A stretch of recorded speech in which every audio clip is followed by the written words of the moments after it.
Kebijakan strategis apa saja yang telah diambil? Lalu hasilnya seperti apa? Ya, kebijakan strategis Bank Mega senantiasa mencermati kondisi ekonomi dan perkembangan sektor perbankan untuk mengantisipasi tantangan dan peluang yang ada. Nah, mengantisipasi kecepatan perkembangan teknologi digital serta digitalisasi ekonomi dan keuangan yang meningkat pesat, maka kebijakan strategis dan inisiatif utama yang kami terapkan adalah fokus pada transformasi digital dan otomasi proses untuk mendukung perkembangan bisnis, meningkatkan kenyamanan nasabah, memitigasi risiko, serta efisiensi biaya operasional.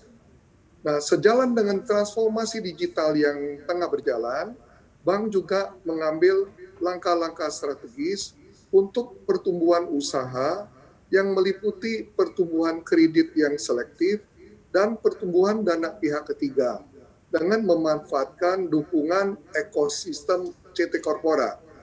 Penerapan strategi ini telah membuat Bank Mega mampu mencapai pertumbuhan kinerja yang sangat baik di Q3 2020 yang melebihi pertumbuhan di industri perbankan. Baik, lalu seperti apa analisis kinerja Bank Mega hingga kuartal 3 2020? Ya, sebagaimana dapat kita lihat dari laporan keuangan Bank Mega, hingga Q3 2020 ini, Bank Mega berhasil mencatat kinerja yang sangat baik. Hal ini tercermin dari pertumbuhan bisnis dan profitabilitas yang tumbuh signifikan, jauh melebihi pertumbuhan industri perbankan. Antara lain misalnya kita lihat dari laba sebelum pajak. Laba sebelum pajak Bank Mega pada Q3 2020 ini sebesar 2,2 triliun, meningkat 479 miliar atau 27,7% dibandingkan Q3 tahun yang lalu. Nah, pertumbuhan ini jauh di atas pertumbuhan laba sebelum pajak perbankan per September 2020 yang mengalami pertumbuhan negatif sebesar minus 27,6% year on year. Demikian juga kalau kita lihat dari sisi kredit. Kredit Bank Mega di Q3 2020 ini besarnya 50,5 triliun, meningkat 2, triliun atau 4,7% dibandingkan Q3 tahun yang lalu. Nah, pertumbuhan kredit Bank Mega juga di atas pertumbuhan kredit perbankan yang pada September 2020 ini hanya tumbuh 0,12%. Demikian juga dalam dana pihak ketiga.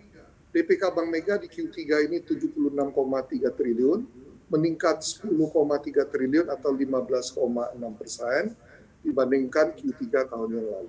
Nah, pertumbuhan ini juga di atas pertumbuhan DPK perbankan per September 2020 sebesar 12,9%. Nah, pencapaian kinerja Bank Mega yang baik ini juga tentu tercermin pada beberapa rasio keuangan yang penting seperti Return on Asset atau ROA. Nah, ROA Bank Mega pada Q3 2020 ini besarnya 2,9% atau meningkat 0,2% dibandingkan Q3 tahun lalu.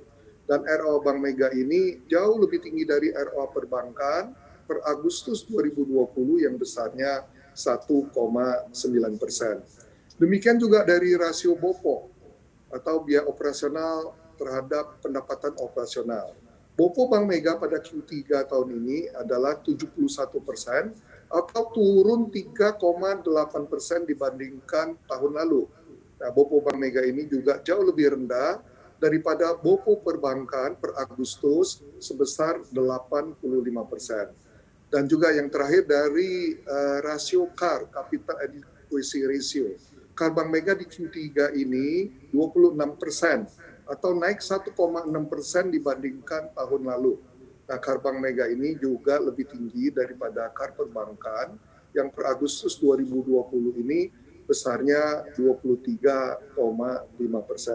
Demikian Aneka performance Bank Mega di Q3 2020 ini.